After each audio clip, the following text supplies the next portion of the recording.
이봉의 독서 여행.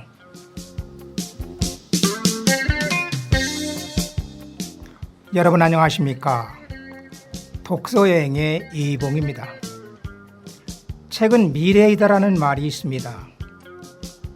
오늘 읽는 한 권의 책이 미래를 결정하고, 책은 지식을 낳고 지식은 꿈을 키웁니다. 독서는 생각을 기르고 안목을 넓히는 지혜의 원천입니다. 과거와 소통하며 미래를 열어가는 성장의 밑거름입니다. 책 한 권의 무게는 가볍지만 그 안에 든 지혜의 가치는 결코 돈으로 환산할 수 없을 만큼 큽니다. 독서는 즐겁고 행복하던 일이다라는 말이 있습니다. 책을 바라보는 기본 입장은 즐거움입니다. 깊고 넓게 이해한 다음 떠나는 여행이 즐겁습니다. 자, 여러분과 함께 떠나는 이봉의 독서여행. 오늘은 구해근조 특권 중산층이라는 책 속으로 여러분과 함께 떠나보도록 하겠습니다.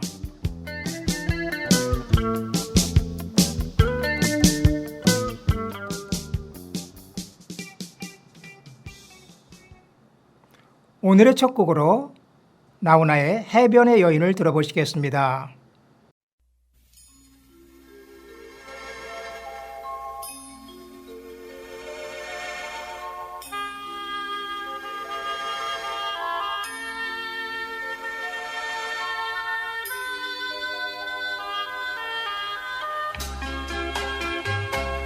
물 위에 떠있는 황혼의 종이배,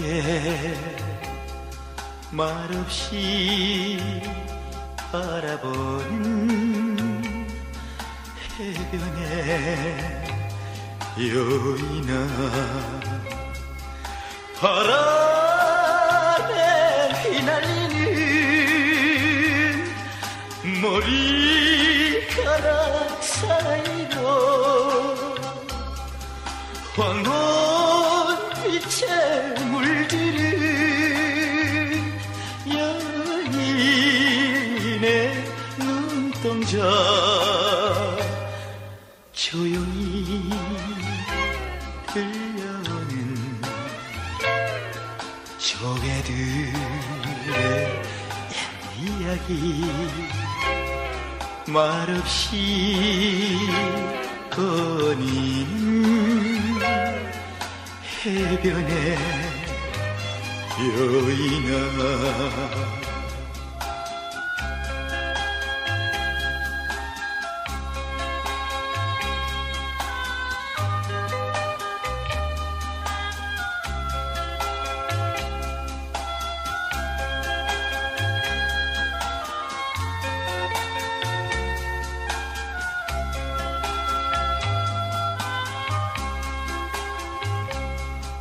바람에 휘날리는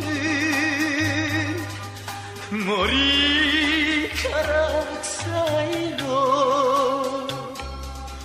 황혼빛에 물들은 여인의 눈동자, 조용히 들려오는 조개들의 이야기, 말없이 거니는 해변의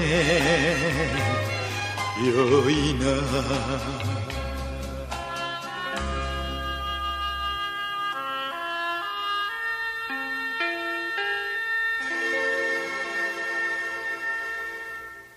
현재 한국에서 가장 심각한 사회적 문제는 날로 심화하는 경제적 사회적 불평등과 이해 병행에서 진행되는 중산층의 축소와 불안정이라고 할 것입니다.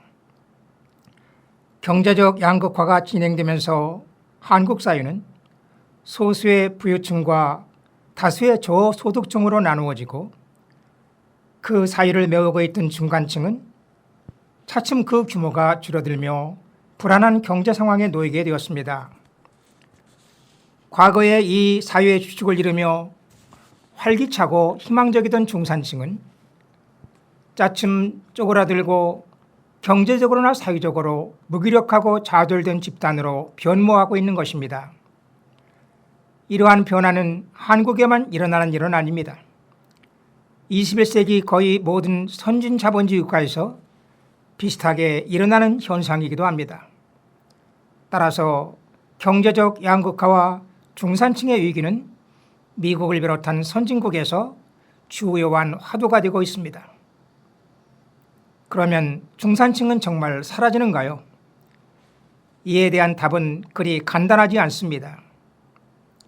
왜냐하면 이에 대한 답은 우리가 중산층을 무엇이라고 정의하느냐에 따라서 달라질 수 있는 것이기 때문입니다. 중산층 또는 중간계층은 극히 애매하고 복잡한 개념입니다. 따라서 사회학자들 간에도 공통된 정의는 존재하지 않습니다. 폭넓게 얘기해서 중간계층 또는 중산층은 자본주의 사회의 기본 계급인 자본가와 노동자 계급 중간지역에 위치하며 어느 정도 경제적 여유를 즐기고 자녀에게 고등교육을 시킬 수 있으며 또 사회적으로나 문화적으로도 남들 하는 만큼 따라서 할 수 있는 여유가 있는 사람들을 구성된 집합체로 이해됩니다. 노래 한 곡 들어보시겠습니다. 박인희의 모닥불입니다.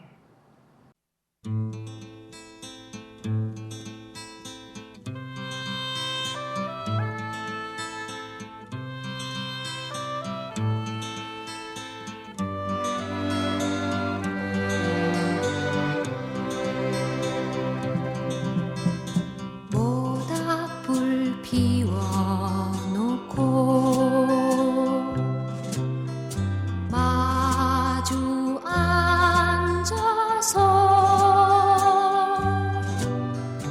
우리들의 이야기는 끝이 없어라. 인생은 연기 속에 죄를 남기고 말없이 사라지는 모닥불 같은 것.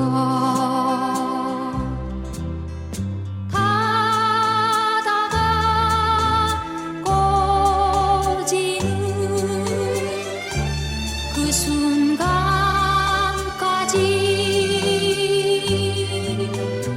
우리들의 이야기는 끝이 없어라.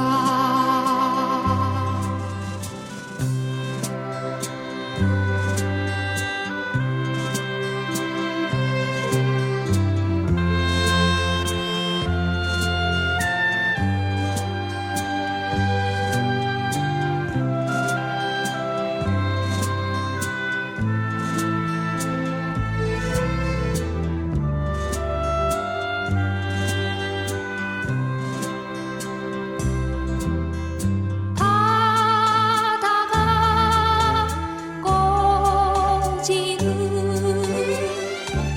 그 순간까지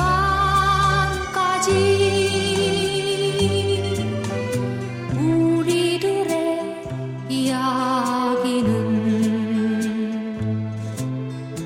끝이 없어라.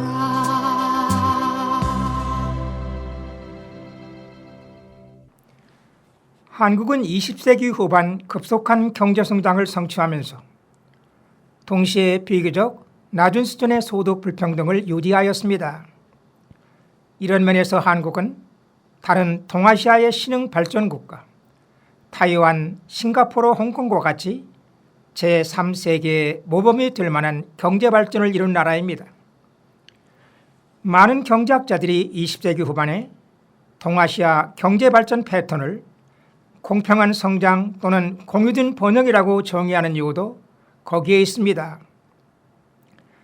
실제로 한국은 1960년대 초부터 1990년대 중반까지 놀랄 정도로 빠른 경제 성장을 이루는 가운데 성장의 과실이 국민 대다수에게 비교적 균등하게 분배되는 경험을 하였습니다.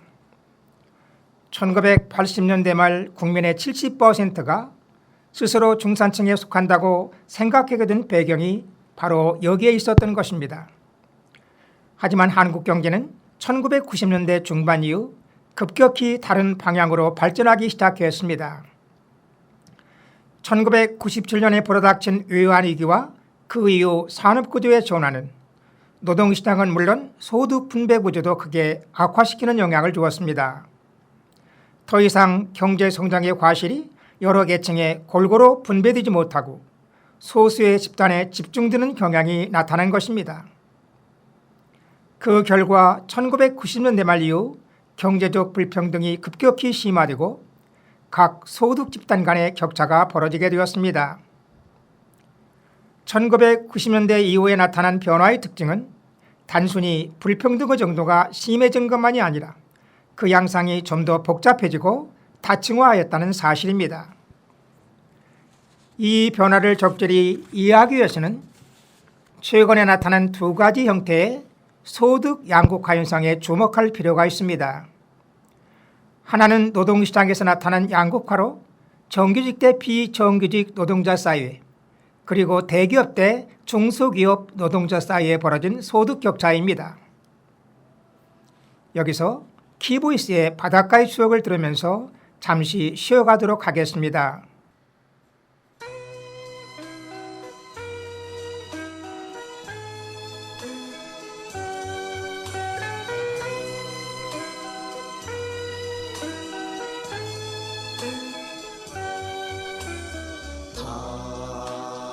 파도가 밀리는 쓸쓸한 바닷가에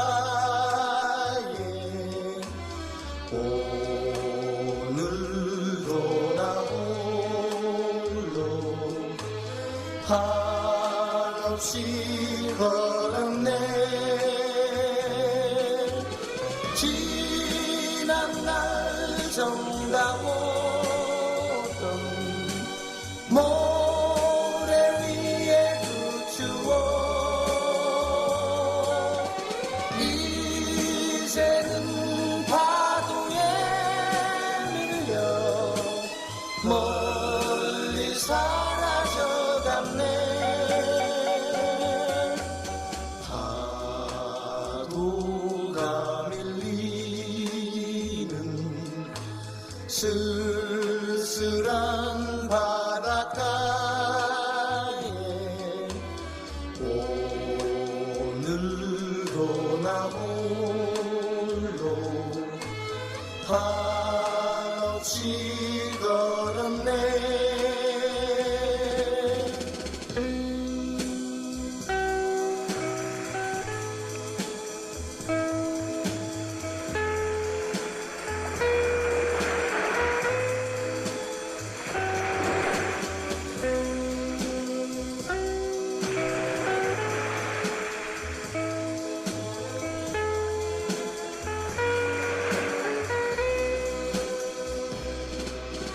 지난 날 정다보던 모래 위에 그 추억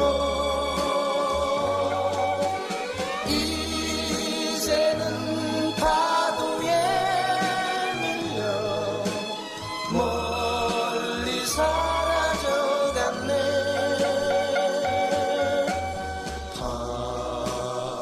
파도가 밀리는 쓸쓸한 바닷가에 오늘도 나 홀로 한없이 걸었네. 한없이 걸었네. 한없이 걸었네 한없이 걸었네 최근 20여 년간 한국에서 나타난 경제 불평등의 심화와 상위 계층으로의 부의 집중 현상은 미국, 영국의 패턴과 크게 다르지 않습니다. 경제적 양극화는 과거처럼 단순히 자본가와 노동자의 계급 양분화로 나타나는 것도 아니고 부자와 빈곤층으로 간단히 갈라지는 것도 아닙니다. 한층 복잡한 형태로 경제적인 격차가 벌어지면서 중간 계층의 위치도 모호하게 만드는 경향이 있습니다. 이러한 공통점이 있는 반면 한국 특유의 경험이 나타나는 것도 사실입니다.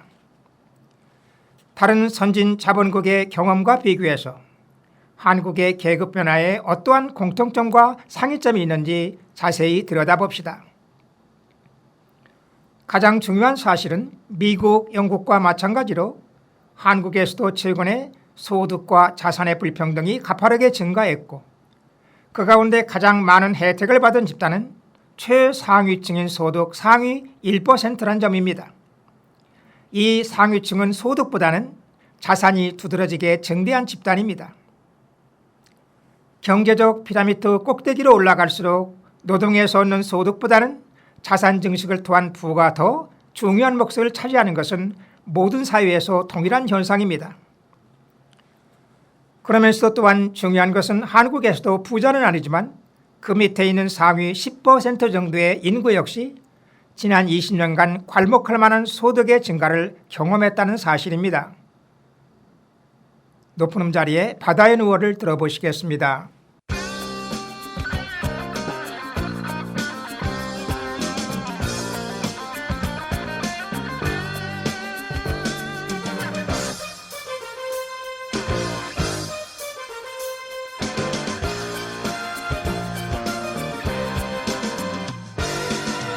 하나의 모습으로 태어난 바다에 누워 해저문 노를 바라다 본다. 햇살이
2010여 년에 나온 가수 싸이의 글로벌 히트곡 강남스타일 덕분에 강남은 세계적으로 잘 알려진 지역이 되었습니다.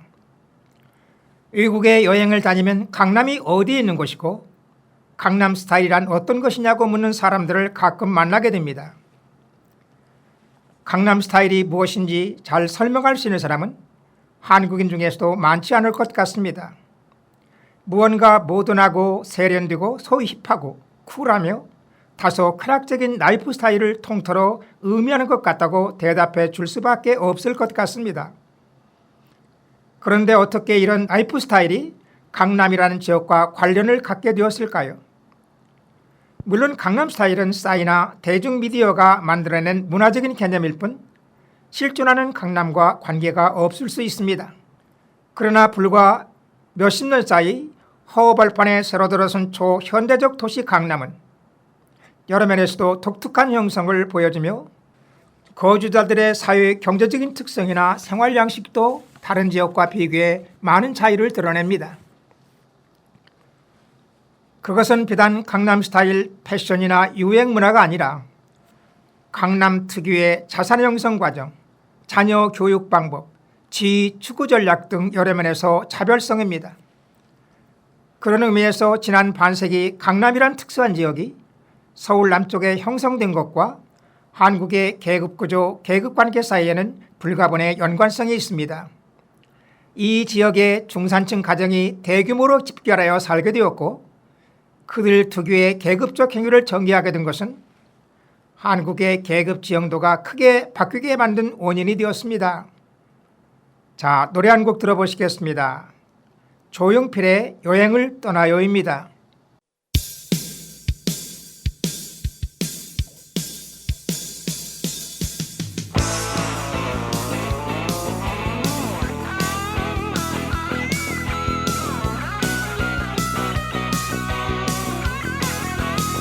푸른 언덕에 배낭을 메고 황금빛 태양 축제를 여는 광야를 향해서 계곡을 향해서 먼동이 트는 이른 아침에 도시야 소음 수많은 사람 빌딩 습속을 벗어나봐요.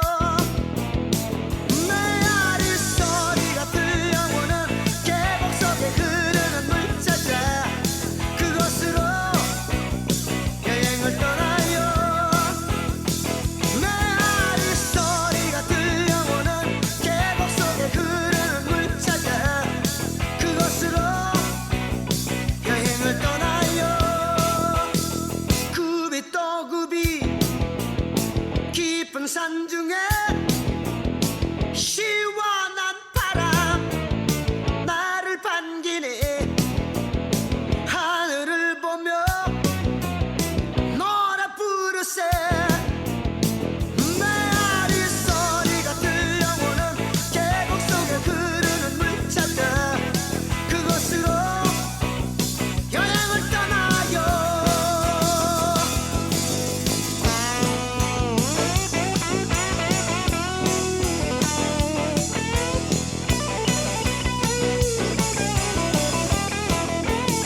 굽이 또 굽이 깊은 산 중에 시원한 바람 나를 반기네.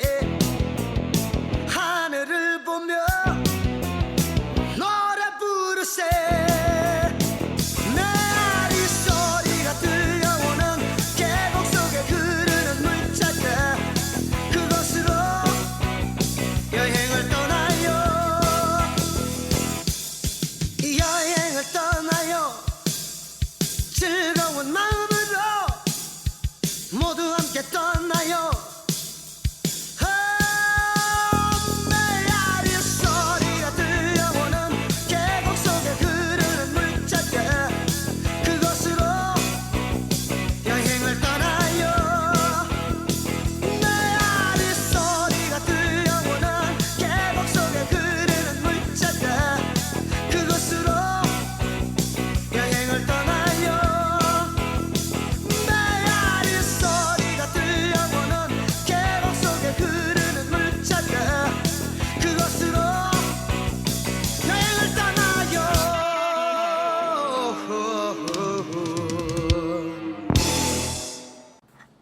한국 교육에 관해서는 하나의 흥미로운 수수께끼가 있습니다. 왜냐하면 외국인들이 바라보는 한국의 교육과 한국인들 자신이 생각하는 한국의 교육은 정반대 때문입니다. 외국인이 보면 한국은 분명 세계에서 가장 우수한 교육 제도를 가진 나라입니다.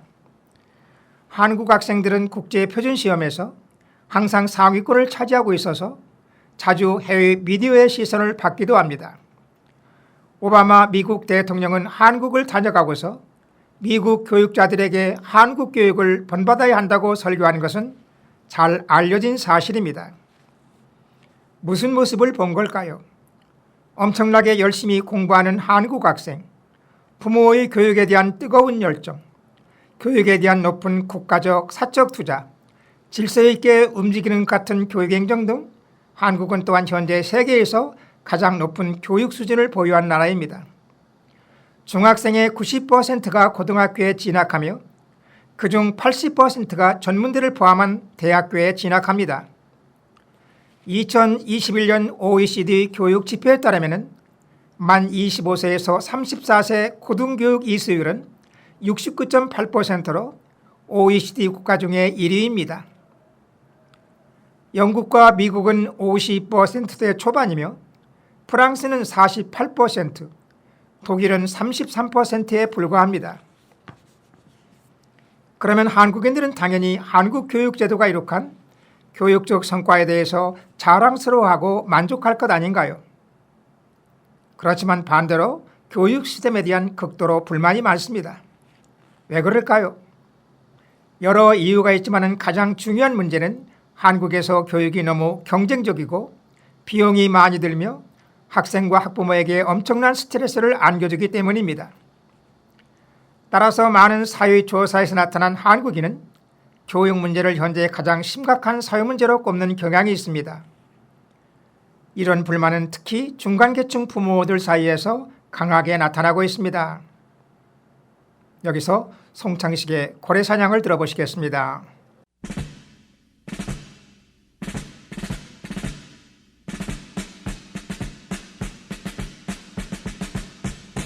술 마시고 노래하고 춤을 춰봐도 가슴에는 하나 가득 슬픔뿐이네.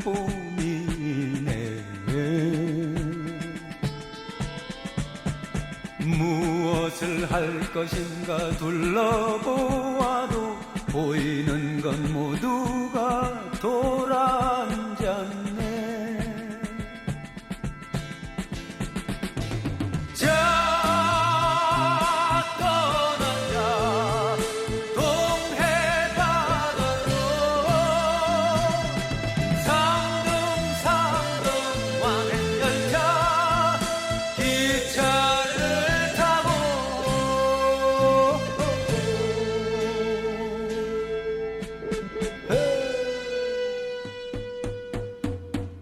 간밤에 꾸었던 꿈의 세계는 아침에 일어나면 잊혀지지만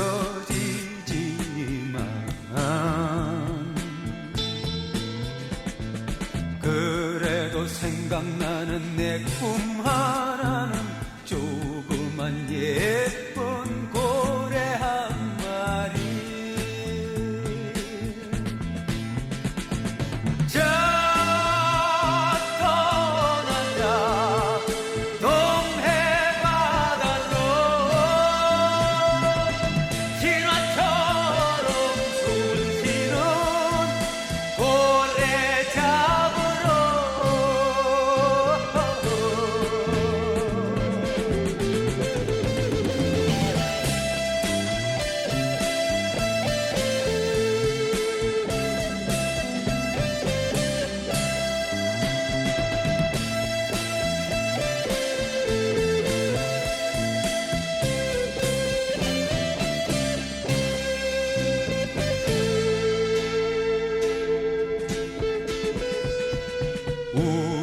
사랑이 깨진다 해도 모든 것을 한꺼번에 잃는다 해도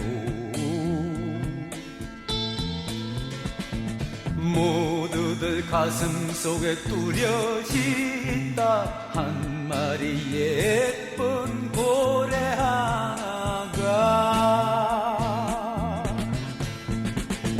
자 떠나자 동해바다로 신화처럼 숨을 쉬는 고래 잡으러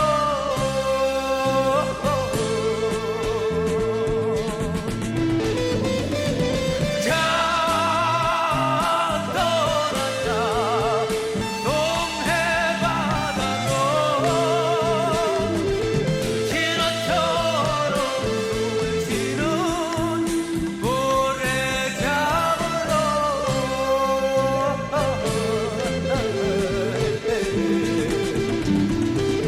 자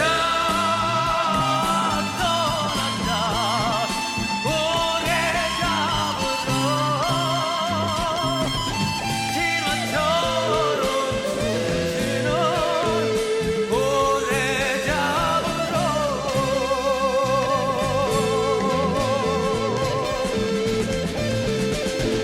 자 우리 떠나자 동해바다로 신화처럼 숨쉬는 고래 잡으러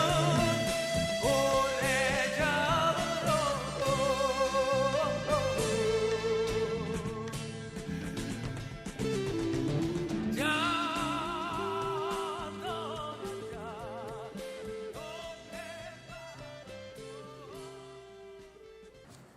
현재 한국에서도 중간계층에 관한 화두는 중산층의 쇠퇴, 몰락 또는 하향 분화입니다. 20세기 후반 급속하게 성장한 한국의 중산층은 1990년대 아시아의 경제 위기 이후 계속 감소하였고 경제적으로나 사회적으로 불안한 계층 집단으로 변모하였습니다. 그러나 한국 중산층에 나타난 중요한 변화는 단순히 이들의 경제 상태가 불안해지고 이 집단의 양적인 규모가 줄어든 것만이 아닙니다.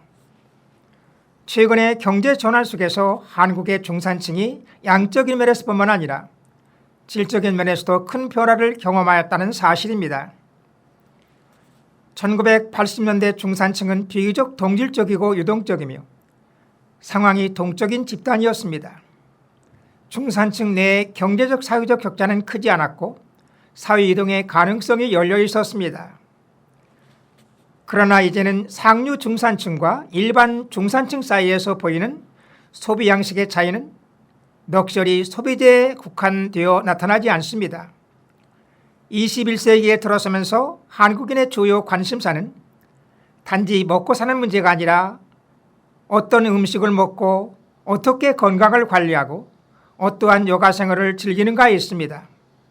그래서 소위 웰빙이 사회의 주요 화두가 되었고 자본주의 시장은 온갖 웰빙 상품과 서비스를 제공하기 시작했습니다.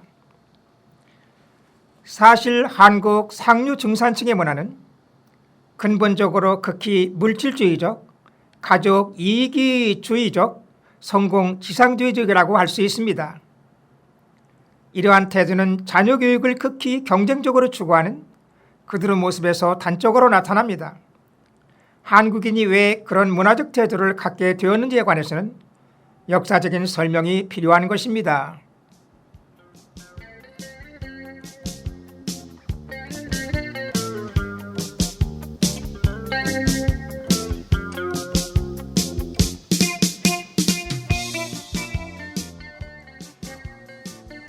어제의 내가 오늘이라면 오늘의 나는 미래이다라는 말이 있습니다. 오늘 열심히 사는 것도 새로운 미래가 있기 때문입니다. 지금 이 시간 무엇을 하느냐가 미래의 나를 조금씩 디자인해 가는 것입니다. 어떻게 미래를 맞이하고 만들어갈 것인가? 이는 오늘 내가 준비하고 감당해야 할 몫입니다. 옥은 다듬지 않으면 그릇이 되지 못하고 사람은 책을 읽지 않으면 사람다운 사람이 되지 못한다는 말이 있습니다. 사람들은 좋은 책이라고 하면 대개 고전을 들먹이고 고전은 이런 것이라고 말합니다. 오랜 세월에 걸쳐서 온갖 비평을 이겨내고 살아남아서 널리 애독되는 시대를 초월한 걸작을 말합니다. 상상력과 창의성이 부를 창출하는 4차 산업혁명 시대에 상상력과 창의성은 경쟁력의 핵심이자 생존을 위한 필수 조건입니다. 그러므로 4차 산업혁명 시대에 독서는 개인과 기업, 국가의 경쟁력을 좌우하는 필수 생존 전략입니다. 즉, 독서가 생존을 위한 개인과 기업, 국가 경쟁력의 핵심이었습니다. 자, 여러분과 함께한 이희봉의 독서여행, 오늘은 영사운드의 바다의 추억을 깃으로 들으면서 여기서 마치도록 하겠습니다. 지금까지 기술의 김성준, 진행의 이희봉이었습니다. 여러분, 다음 시간까지 안녕히 계십시오.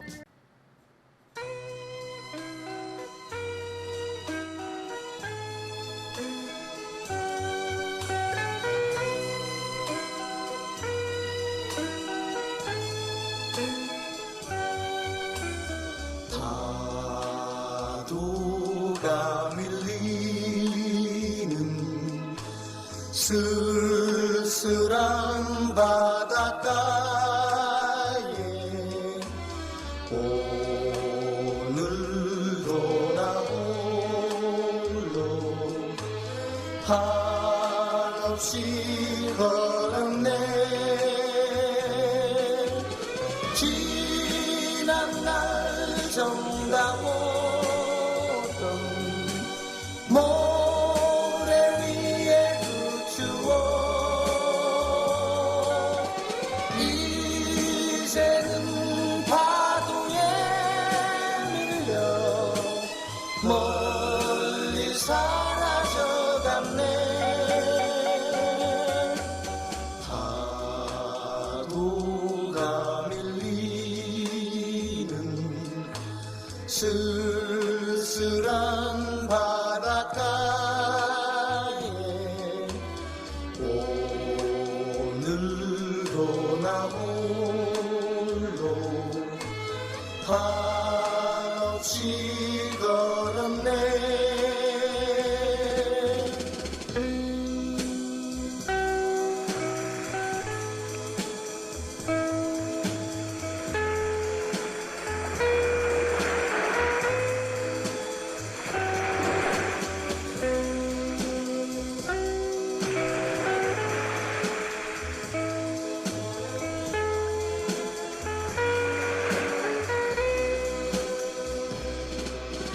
지난 날 정다웠던 모래 위에 그 추억 이제는 파도에 밀려 멀리 사라져갔네.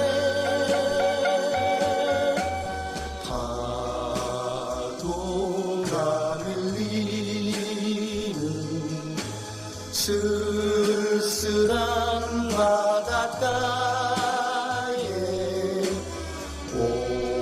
오늘도 나 홀로